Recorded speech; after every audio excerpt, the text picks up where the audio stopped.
Hey Spring Tumblers coaches, just here to review the setup of the room. Separate from this video, I'll send some examples of the actual skills on each of the stations. You can see here, I'm going to leave this whiteboard often covered with any notes needed. You can see this session new is this white tape line on the floor. So obviously we're still using the black barrier, but I added this white tape line so we can all use the words behind the white line, so we can easily and clearly make it known to all kids and parents that they should be behind that line until they're invited out into class. You can see over on the floor that I have these two cones set up for warm-up and these panel mats set up for warm-up. So we're gonna have those two areas, so when there's two classes happening, one class will do one of the warm-ups, the other class will do the other one, and then the next week you flip-flop so each of the kids gets to experience both. So each one will need to be led by its own class's teacher, versus if you coached last session when we could run it together because we were doing the same thing. So when you invite kids out to the panel mat bounding, we're gonna have them start all the way over here. And I think what will be best is to have them stand on this white line when they're waiting. So I'd stand here like this and say, if you hear your name, come stand behind me. And then they go this way, take their turn, and then jog back and come back to this line. And then it says when you're doing exercises like your roll to candlestick and your donkey kick, you come on this side of the mat, use the mat, then walk to the next one, use the mat. So then you can easily stand here, see everyone's all at once, and then use your words to coach many kids at the same time. And then over here for the blue and red cone, we should stand like this on the blue line and then say, if you hear your name, come line up behind me. And then you can move right there and have all the kids face towards you. And then you can say, you're gonna go down around the blue cone and then practice the exercise that way. And then go around the red cone and walk back on the line this direction. So that will give them a really clear place to walk back. And on that blue line is always just walking, and this way is the exercise. And then you can be standing right here and you can see all the kids that you're teaching something and then they're coming back and make sure that they are doing what was asked of them. Now, I always like to use two different color cones, so you can say blue cone, red cone, so they don't get confused about which one. And then you can also space these out differently based on the size and age of your class.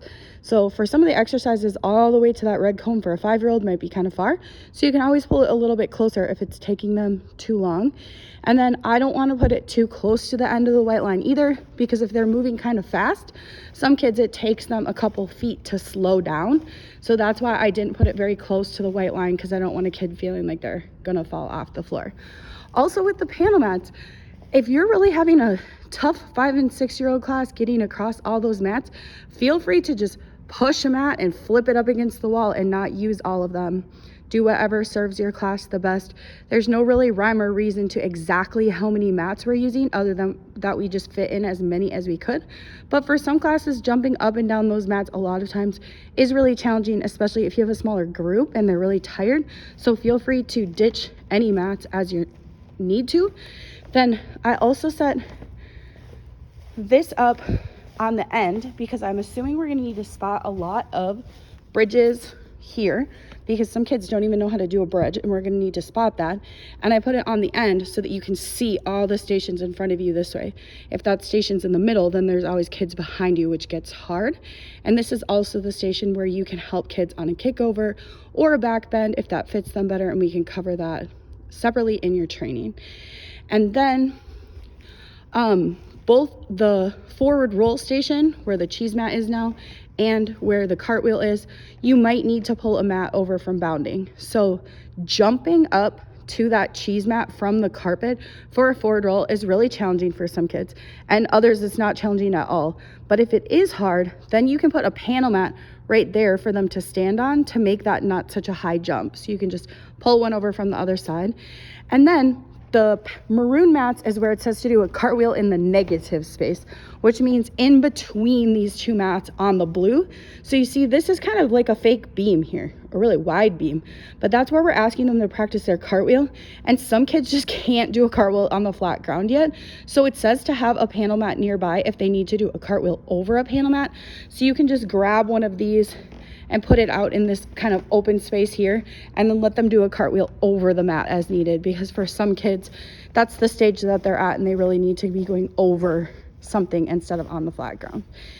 Then you can see the stations over in this area, and see how I put the shoelaces on the beam. So that tells the kids where they can stop and perform the skill of a knee scale that's in the first few weeks. And those can be found over here somewhere if the shoelaces are not already put on the beam when you get here.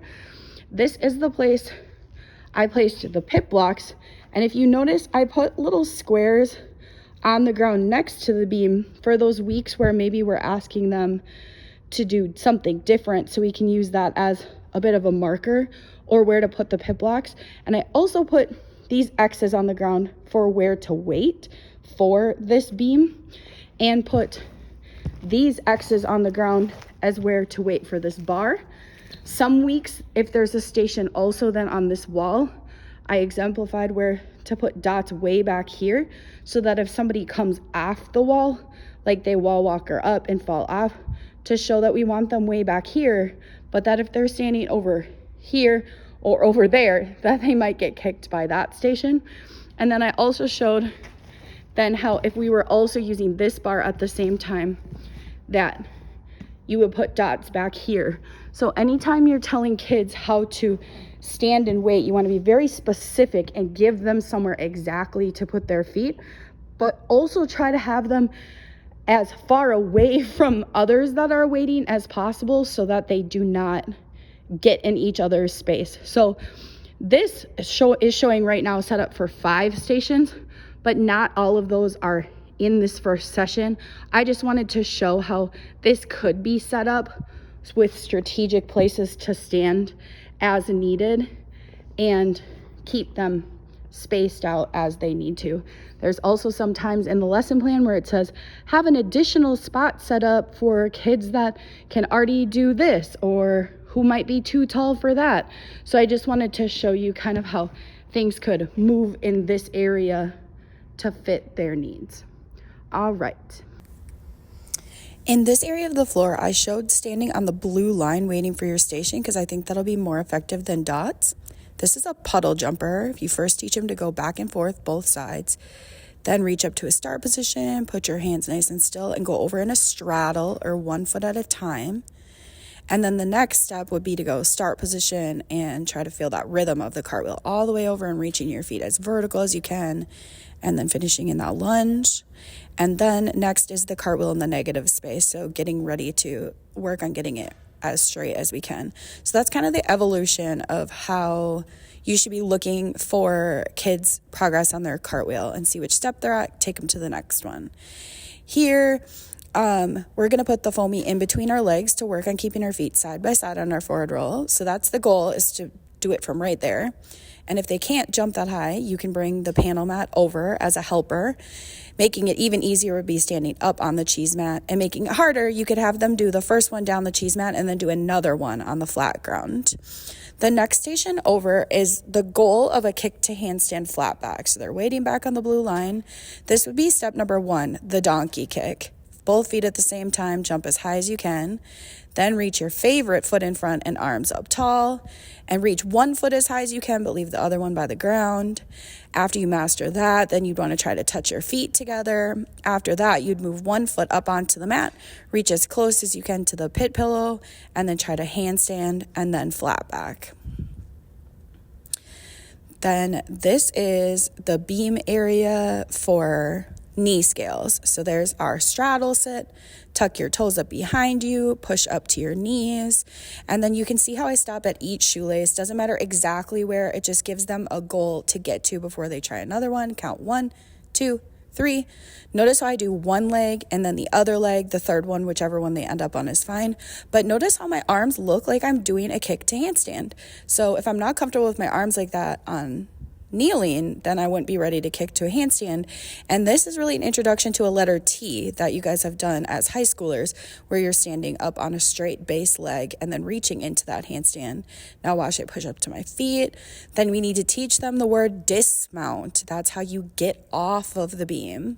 And I reach up tall, bend down, swing my arms, jump as high as I can, and stick, finish, soldier. So remember, mount, dismount.